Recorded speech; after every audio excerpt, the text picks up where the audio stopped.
When I arrived in Copenhagen at 1:30 a.m. and texted my Airbnb host, I suddenly realized he thought I was arriving that day at midday. He said he was very sorry for any mix-up and I could go to a hostel. Not knowing the city, I decided to stay in the airport. Not the best start, but one reason I am glad Copenhagen is safe.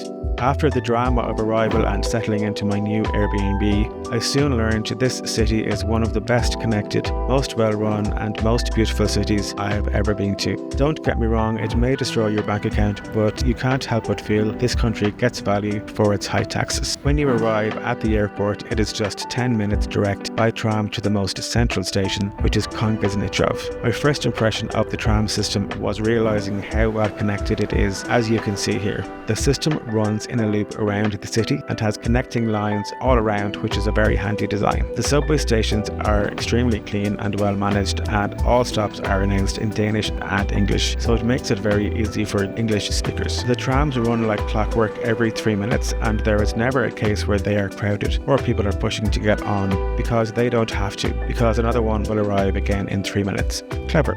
Payment is very easy using the Escort app. You can simply add your bank details, swipe the app when you get on the train, swipe when you get off, and it calculates your fare. For anyone who has been to Dublin, fares are about the same as the Lewis system there. On getting off at Konges Nytrov, you do really feel like you are in the centre of everything. The architecture is just so beautiful. I would learn later from a walking tour of the city that King Christian IV was responsible for the building of the extravagant architecture in the city. It really does make the city stand out. On taking a short stroll, I suddenly realised how near the famous Newhaven district is. One thing that struck me was how clean all the streets were. They even have clean and working public toilets that don't charge you to get in. Just a short walk nearby, you come across Stroget, which is the main shopping district. This area has some of the best designer stores you can find, and you definitely feel like you are in a country that can afford expensive tastes. On a short stroll afterwards, I came across some other beautiful sites, such as a church and the Royal Theatre, which is just across the road from Konges Nytrov station. The theatre being another example of royal instigated architecture.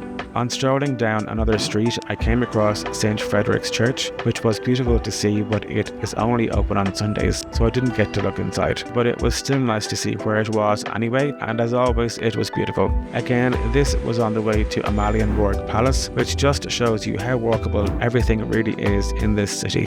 When wanting to eat something, I was aware of the Danish passion for smørrebrød and wanted to try some, so when I asked my Airbnb host, I ended up here. There were so many beautiful market stalls with seeming local producers that had such great food for sale. My smørrebrød I chose, however, did not come cheap, and I think this shop I chose saw a tourist coming. As you can see, they had so many beautiful selections, but this sandwich with a glass of wine cost me the equivalent of almost 20 euros. Yikes. But it was worth it, as was the berry tart afterwards. You can see more about Smørrebrød and about Copenhagen in my Copenhagen food tour video. I hope you enjoyed this quick tour.